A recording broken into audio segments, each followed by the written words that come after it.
Halo, selamat pagi saudara, apa kabar Anda hari ini? Senang sekali saya Wafi Kasisa bisa kembali menyapa Anda dalam Sapa Sulsel di Kompas TV Independen Terpercaya.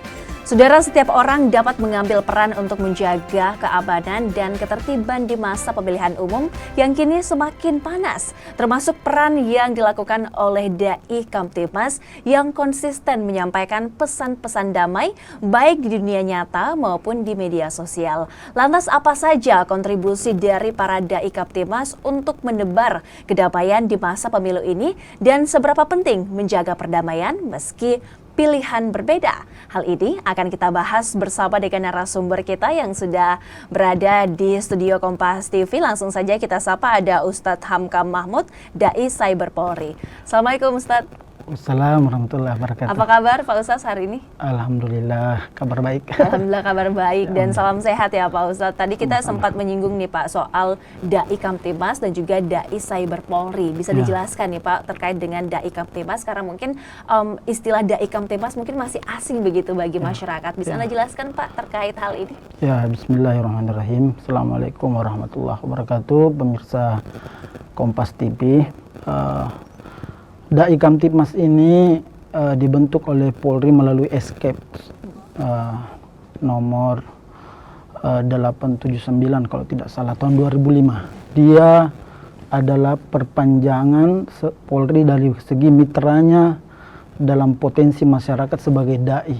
Dia memberi pesan-pesan keamanan, ketertiban kepada masyarakat saat memberikan dakwah, baik itu khutbah Jumat, pengajian, acara-acara keagamaan.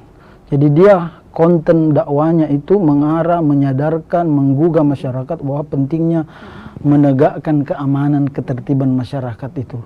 Dan sebenarnya itu adalah perintah agama. Iya. Jadi keamanan itu adalah perintah agama, tertib juga itu perintah agama. Dan dibentuklah Dai Kamtibmas ini dari 2005 escape-nya ditandatangani oleh Kapolri waktu itu sampai sekarang.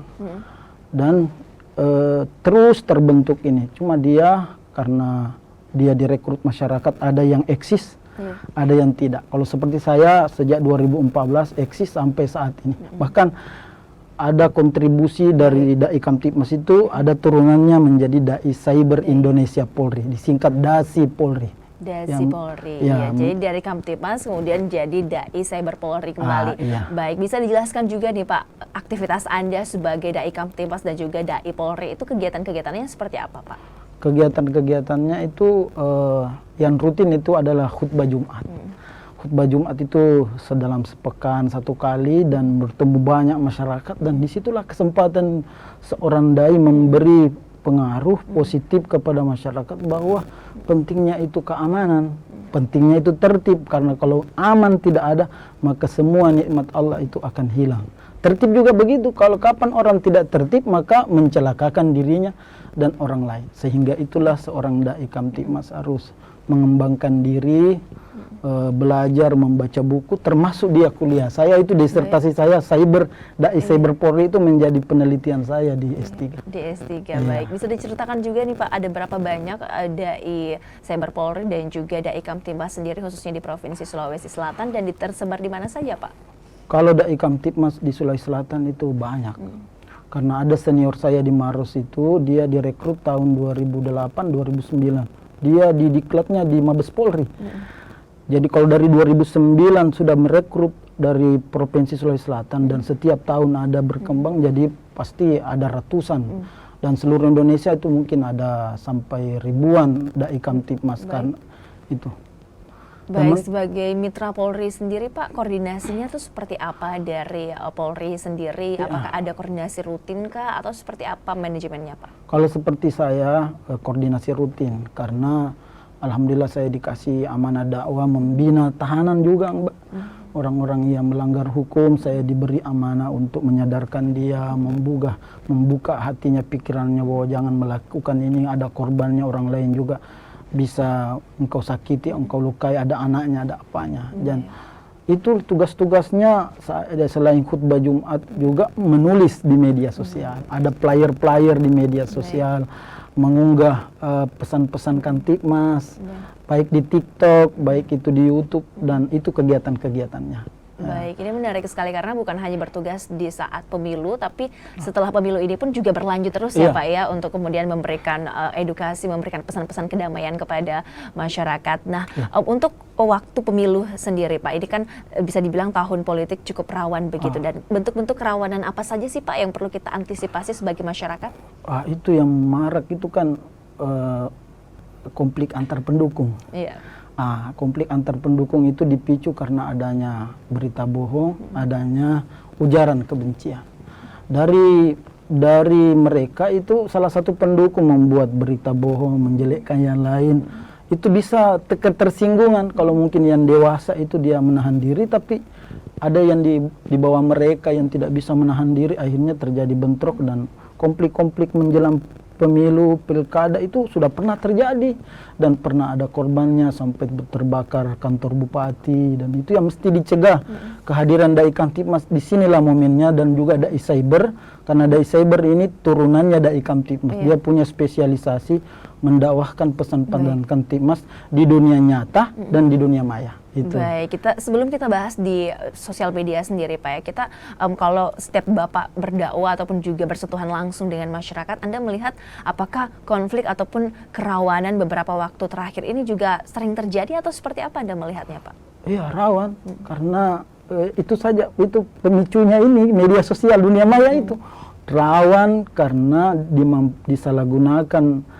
Salah satu, apalagi new media sekarang ini, dunia maya ini disalahgunakan sebagian orang untuk melakukan ujaran kebencian, berita bohong, dan itu merugikan orang lain. Dan berita bohong itu dilarang dalam Islam. Ya, Nabi kan pernah jadi korban berita bohong, dan itu bukti berbahayanya berita bohong. Istri beliau hampir dicerai gara-gara berita bohong. Bagaimana nih kalau seperti Nabi saja sudah pernah hampir jadi korban berita bohong? Bagaimana kalau orang-orang yang dibawa beliau, orang-orang yang lain, tokoh-tokoh, pasti juga bisa berimbas, sehingga itu menahan diri di dalam menggunakan dunia maya itu adalah hal yang bijaksana, tidak mudah terpancing, tidak mudah men-share. Kalau dilihat ini sesuatu yang merugikan masyarakat, sekalipun itu benar, kalau ini case-nya ini bisa dampak konflik, menahan diri untuk menyebarkannya karena negatifnya besar. Dan kalau itu terjadi, pasti juga dia dapat bagian daripada dosa menyebarkan berita bohong atau ujaran kebencian. Iya, ini juga menjadi salah satu hal yang penting begitu, di mana dai juga diharapkan bisa untuk menyentuh generasi muda. Dan apa kemudian Pak trik ataupun kemudian hal-hal yang menjadi perhatian dari Dai Kamtibmas untuk bisa menjangkau langsung generasi muda untuk bisa sama-sama mewujudkan kedamaian dalam pemilu 2024 ini? Pembahasannya akan kita lanjutkan, saudara. Kami akan kembali usai jeda berikut ini.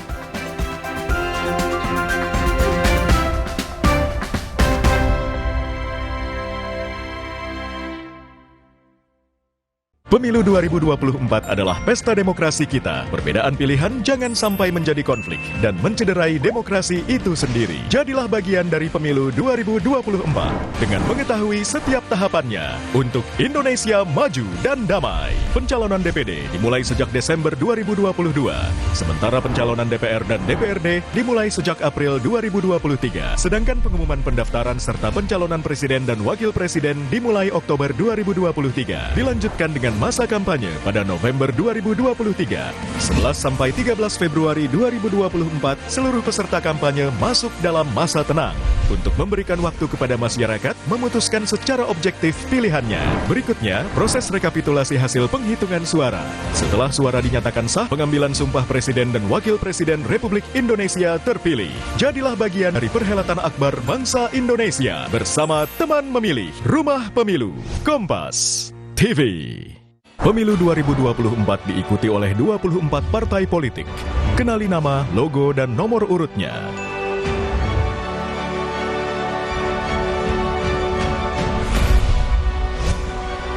Jadilah bagian dari perhelatan akbar demokrasi negeri ini untuk Indonesia damai sejahtera.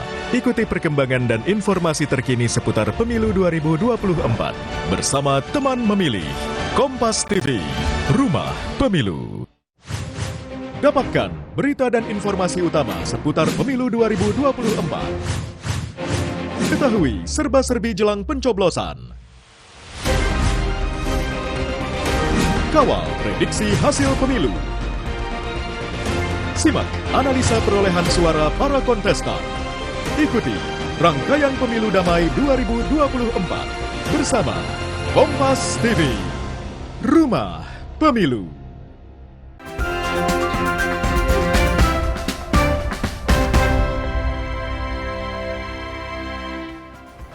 Terima kasih Anda masih bersama kami dalam Sapa Sulsel Saudara. Kami akan lanjutkan kembali perbincangan kami bersama dengan Ustadz Hamka Mahmud yang merupakan Dai Cyber Polri. Di segmen ini, Pak Ustadz, kami ingin memberikan Anda kesempatan untuk bisa berdakwah, memberikan pesan dakwah terkait dengan untuk sama-sama kita mewujudkan kedamaian dalam pemilu 2024. Waktunya 1 menit, kami persilahkan Ustadz. Ya, bismillahirrahmanirrahim. Assalamualaikum warahmatullahi wabarakatuh. Kepada pemirsa Kompas TV, saya menghimbau untuk kita sama-sama menjadikan pemilu ini sebagai ajang untuk membangun persahabatan, ukhuwah dan persaudaraan. Jangan kita konflik, karena yang nanti menjadi pemimpin kita ini presiden sudah ditentukan oleh Allah. Itu dijelaskan di dalam Al-Quran surah Ali Imran, bahwa Allah pemilik kekuasaan, dia memberi kekuasaan siapa yang dia kehendaki dan dia cabut kekuasaan itu siapa yang dia kehendaki. Berdasarkan ayat itu di surah Ali Imran, kita tidak boleh memaksakan sesuatu sehingga melanggar, melakukan ujaran kebencian, berita bohong, melakukan kerusakan, pembakaran, menutup jalan hanya karena perbedaan atau dikalah dukungan kita. Dan sesungguhnya ada hadis yang menguatkan bahwa sesungguhnya kalau seluruh orang berkumpul untuk mengangkat seseorang pemimpin, dia tidak akan datang ke pemimpinan itu kecuali telah ditetapkan oleh Allah. Begitupun juga kalau seluruh orang berkoalisi untuk menjatuhkan seseorang mudarat, maka tidak datang mudarat itu kecuali telah ditetapkan oleh Allah. Rufi'atil aqlam wa jaffatis suhuf, itu penghujung hadis. Bahwa diangkat pena dan telah kering lembaran-lembaran. Dari ayat dan hadis ini menjadi pemahaman bagi kita bahwa sebenarnya yang nanti menjadi presiden, menjadi anggota legislatif, menjadi bupati, wali kota, gubernur sudah ditetapkan Tuhan. Tinggal kita bijak menyikapinya dengan cara apa? Apakah kita ridho menerima ketetapan Tuhan itu atau melakukan pelanggaran hukum, dan kalau pelanggaran hukum menyesal akhirnya bisa memasukkan diri dalam penjara dan merugikan diri dan keluarga. Itu yang pesan saya kepada pemirsa Kompas TV. Makasih. Luar biasa, terima kasih Pak Ustadz. Tadi kita dengarkan bersama saudara betapa kemudian dalam pemilihan umum ini menyakiti saudara kita sesama hanya karena beda pilihan itu tidak boleh ya Ustadz ya. Nah, kalau Anda sendiri Pak Ustadz ketika kemudian berdakwah di lapangan, ada tidak tantangan tersendiri ataupun juga kesulitan tersendiri begitu yang Anda alami ketika kemudian menggaungkan suara untuk bisa damai begitu dalam pemilu ini? Banyak Mbak. Saya ini selama bermitra dengan Polri banyak kendala. Maklum polisi kan antara disuka dan dibenci. Sehingga itu ada orang yang memberikan saya tempat, ada juga yang tidak.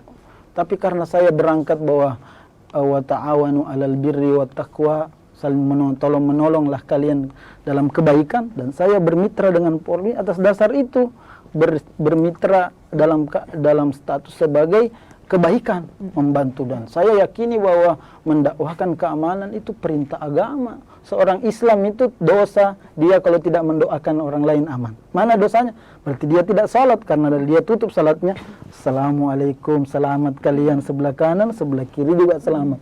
Berarti dia identik dengan selamat. Begitupun juga tertib. Tertib itu tidak sah orang wudhunya kalau tidak tertib.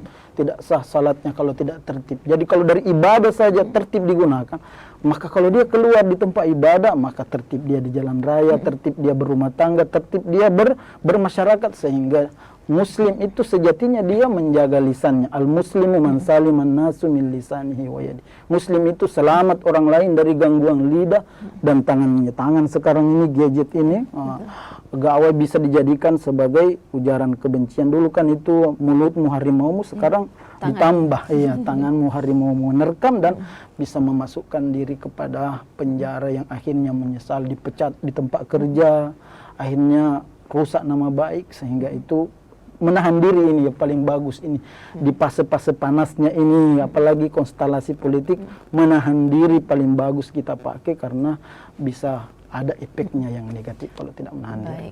Anda menilai sendiri Pak, di tahun-tahun politik ini kemudian seberapa penting pengaruh ulama, seberapa besar peran dai untuk bisa mewujudkan pemilu damai kita? Wah besar. Dai itu punya panggung setiap pekan dan dia berhadapan ratusan ribuan orang. Kalau dia ikhlas, maka Allah beri pengaruh dari lisannya. Asal dia tidak diboncengi kepentingan. Kalau dia ikhlas, di dalam Al-Quran itu kan kaulan tsaqila, kata-kata yang berat, pengaruh. Sehingga itulah dai mengambil momentum itu untuk menyampaikan pengaruh positif yang efeknya tercipta keamanan dan ketertiban, terutama itu panggung yang maksud saya hari Jumat itu dipakai untuk memberi pesan-pesan keamanan, ketertiban masyarakat. Itu. Baik, bagaimana kemudian Pak pandangan Anda menilai ketika ada ulama-ulama tertentu yang menggaungkan pilihannya, menyatakan secara gamblang begitu pandangan politiknya, Anda melihat ini seperti apa? Sebenarnya dia harus melepaskan baju ulamanya. Menurut saya, dia harus lepaskan baju dai-nya karena posisinya dia di situ sebagai pendamai, penyejuk umat. Karena kalau dia pakai bajunya itu, berarti dia menumpang di baju itu untuk berpihak di satu pihak. Sebenarnya baju itu baju netral, pakaian itu pakaian netral yang harus dia memberi penyejukan kepada masyarakat, menjadi pesan-pesan yang baik. Jadi supaya tidak ada konflik karena dia bawa hal yang berkaitan dengan agama, sehingga itu kalau saya pribadi dia tidak boleh menjadikan pakaian ulamanya itu sebagai karena dua-duanya seluruh calon ini ya kan semuanya muslim kan. Betul. Kalau presiden ini kan semuanya mereka semua punya niat baik dan disitulah kita nanti lihat bahwa siapa yang diberi taufik oleh Allah, beri takdir untuk menjadi pemimpin kita itu. Ketika kemudian Pak kita tidak menginginkan tentunya kondisi konflik ataupun juga hal-hal kerawanan terjadi di daerah kita. Ketika semisal hal tersebut terjadi, apa kemudian koordinasi yang dilakukan dari Pak Ustadz sendiri, kemudian Dai Kamtibmas ini kepada pihak kepolisian, Pak? Oh iya, karena Dai Kamtibmas ini kan dia berbau dengan masyarakat. Dia punya firasat, dia punya insting, ini bisa memicu konflik. Maka dia mengambil sikap cepat melaporkan ini bibit-bibit konflik ini supaya cepat diatasi, dicegah. Jangan dia diam, jangan dia abai karena itu nanti meledak baru terjadi. Padahal dia lihat sebelumnya, itulah yang terjadi dulu Dai Cyber Polri itu waktu dibentuk. Konstelasi pemilihan kepala daerah di Kabupaten Maros, Dai Cyber ini Kapolres sudah memberi pesan kepada seluruh calon bupati bahwa kami telah membentuk Dai Cyber Indonesia Polri Dasi. Jangan Anda menggunakan media sosial ini untuk menjelek-jelekkan orang pulang karena ada yang mata-mata yang mengawasi. Pesan itu berpengaruh kepada para pendukung calon-calon. Mereka berhati-hati karena dan ternyata sukses, Mbak. Berdasarkan penelitian saya di UIN Alauddin itu disertasi saya bahwa satu-satunya pilkada di Maros yang paling aman inilah ketika Dai Cyber Indonesia Polri berkontribusi bersama-sama mewujudkan keamanan ketertiban masyarakat. Tidak ada konflik. Sebelumnya itu ada pelemparan bom molotov, penutupan jalan, ada sampai yang masuk penjara, sampai pengadilan Mahkamah Konstitusi. Yang 2020 itu tidak ada sama sekali. Mereka logo kalah, yang menang juga tidak membanggakan diri berlebih. Baik, itu dia ya Pak, betapa kemudian peran Dai juga sangat besar kepada untuk mewujudkan kedamaian di masyarakat. Kita harus jeda terlebih dahulu, Pak Ustadz. Kami akan lanjutkan kembali, saudara tetaplah bersama kami di Sapa Sulsel.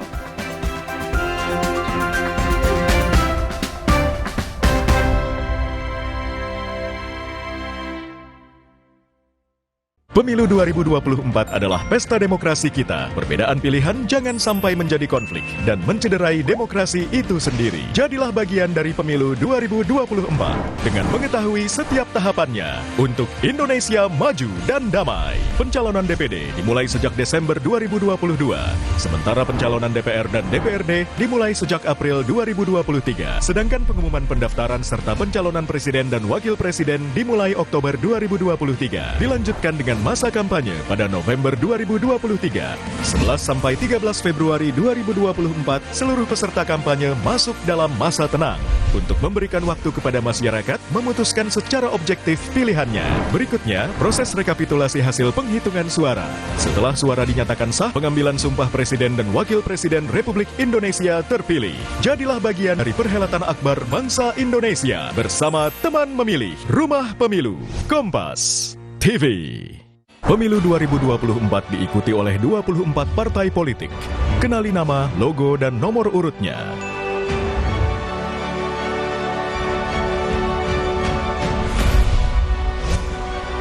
Jadilah bagian dari perhelatan akbar demokrasi negeri ini untuk Indonesia damai sejahtera.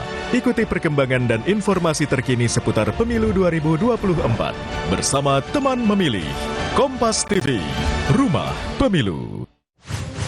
Dapatkan berita dan informasi utama seputar Pemilu 2024. Ketahui serba-serbi jelang pencoblosan. Kawal prediksi hasil pemilu. Simak analisa perolehan suara para kontestan. Ikuti rangkaian Pemilu Damai 2024 bersama Kompas TV, Rumah Pemilu.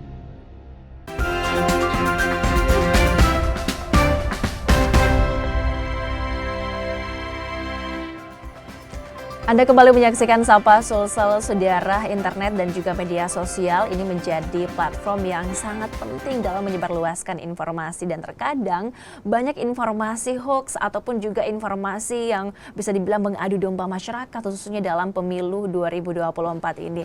Bagaimana kemudian Pak Ustadz peran dai yang bisa diambil untuk memanfaatkan media sosial saat ini? Ya, itu dai banyak sekali yang bisa dia ambil. Pertama, khutbah Jumat yang setiap pekan. Setiap saat dia punya pesan-pesan di dalam media sosial yang dia tidak ada istirahatnya 24 jam. Di situ dia bisa mengunggah apakah melalui lisan, video dalam bentuk tulisan. Dengan kita tidak tahu nanti siapa yang mereka terbuka pikirannya. Yang penting niat kita berangkat untuk menyampaikan pesan-pesan keamanan, ketertiban. Karena kalau terjadi konflik, dai juga yang repot, tidak bisa khutbah, tidak bisa ceramah, dan semua berkepentingan ini. Keamanan itu, Mbak, dalam penelitian saya itu lintas agama, lintas makhluk, hewan juga butuh, tumbuhan juga butuh, sehingga itu tidak memandang suku, ras, semua harus sama-sama berkontribusi mewujudkan. Anda melihat, Pak, sejauh ini ketika kemudian aktif begitu di sosial media, seberapa besar pengaruh yang Anda rasakan ketika aktif di sosial media untuk menggaungkan dan juga menyuarakan kedamaian? Besar, Mbak, pengaruhnya sosial media itu.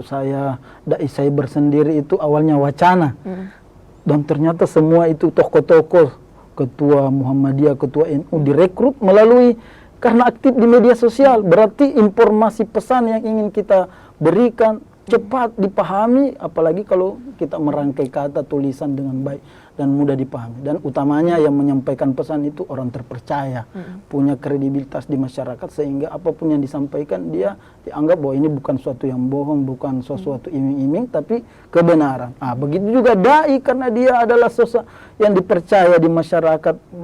Dia punya peran sebagai penyejuk, pemberi pesan-pesan ilahi, penyambung lidah Rasulullah, baik dengan juga mencontoh akhlaknya. Dia sangat besar perannya, pengaruhnya untuk masyarakat, memberi edukasi tentang mewujudkan keamanan, ketertiban masyarakat. Makanya ada saran kepada Kapolda Sulsel supaya dai cyber ini yang tadinya skala kabupaten diangkat menjadi provinsi. Apalagi Kapolda baru kita ini Pak Irjen Pol Andi Riyadi, beliau putra daerah. Bagus beliau ini mengangkat dari, karena sudah ada sampelnya sukses, nanti dibentuk menjelang pemilihan presiden atau setelahnya kan ada nanti pemilihan gubernur, wali kota, dan nanti kalau sudah direkrut itu sudah menjadi asetnya Polri. Sudah mitranya Polri, tinggal terus dibangun komunikasi, dan bahkan di respon masyarakat di penelitian saya itu, disertasi saya, ini dibentuk skala nasional. Karena cyber ini, Mbak, saya lihat menjadi masalah. besar sekali pengaruhnya ke depan ini, apalagi sudah ada AI, artificial intelligence, ya, sehingga itu mesti memberdayakan masyarakat, potensi masyarakat ini Polri, khususnya dai, karena mereka punya panggung yaitu khutbah Jumat, pengajian, dan mereka mesti diberdayakan. Itu. Baik, untuk masyarakat ataupun pemirsa di rumah yang ingin mengakses konten-kontennya Pak Ustadz di media sosial itu bisa diakses di mana Pak Ustadz? Kalau saya pribadi itu, kalau video dakwah itu di YouTube saya itu Hamka Mahmud. Kalau Facebook itu atas nama lembaga, kebetulan saya juga aktivis narkotika, Mbak, Yayasan Tanggap Cegah Narkotika. Itu di situ saya tulisan-tulisan saya unggah, dan di WhatsApp juga. Dan saya juga punya kebetulan blog namanya tcmirasantika.com. Di situ saya menyebar berita-berita, apalagi pesan-pesan Kantipmas di media sosial dunia maya dan dunia nyata. Itulah khutbah Jumat. Baik. Salah satu hal juga yang menjadi perhatian Pak Ustadz ketika kemudian ada masyarakat begitu yang tidak saling bertegur sapa karena hanya berbeda pilihan, karena periode sebelumnya kan kita bisa dibilang Jokowi dan Prabowo rival begitu, tapi sekarang sudah bersatu. Tapi masyarakatnya sendiri ini masih saling tidak bertegur sapa, masih memutus silaturahmi. Anda melihat itu seperti apa, Pak Ustadz? Itulah namanya berlebihan. Apa saja itu kalau berlebihan, kita berlebihan mencintai seseorang itu juga tidak boleh. Makanya ada ungkapan bijak itu, cintailah seseorang, dukunglah seseorang dengan proporsinya, proporsional. Dan bencilah seseorang dengan proporsional. Apa yang terjadi? Karena boleh jadi yang kita suka itu suatu saat akan dibenci. Boleh jadi juga yang dibenci suatu saat akan dicinta. Jadi kalau proporsional, maka punya sikaplah kita tidak radikal, tidak membenci orang, hanya beda pilihan. Dan masyarakat mesti harus diberi pemahaman ini. Dai biasa-biasa, sederhana. Saya juga kalau khutbah aku sampaikan itu, jangan berlebihan. Karena di dalam agama juga tidak boleh berlebihan. Iya, wala taglu fi dinikum. Jangan kamu berlebihan di dalam agama kalian. Kalau dalam agama saja tidak boleh, apalagi kalau di dalam hal politik kan.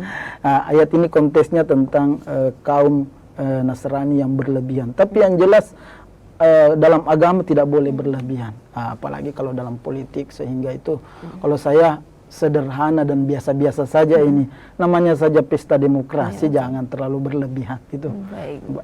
Jangan terlalu berlebihan. Baik, Pak Ustadz, ini kan 14 Februari nanti adalah puncak pemilihan umum. Ada kekhawatiran tidak Pak Ustadz terkait dengan keamanan dan ketertiban, dan juga bisa berikan himbauan Anda juga untuk masyarakat di rumah agar bisa sama-sama kita mewujudkan pemilu yang damai ini? Silakan Pak Ustadz. Saya pertama yang potensi besar itu seperti kesempatan juga saya sampaikan, seperti itu Kendal Pobrom. Itu kan bisa membuat orang lain marah. Itu kan secara biar mungkin calon pendukung, tapi kalau itu yang lewat, apalagi bukan pendukungnya, bisa bentrok. Sehingga hal-hal yang baik dari tim sukses itu meminimalisir hal-hal yang bisa memicu konflik seperti itu, mengganggu orang lain di jalan, mengganggu pengguna jalan, dan mencegah, apalagi menahan diri, lidah dan tangan ditahan untuk melakukan dosa.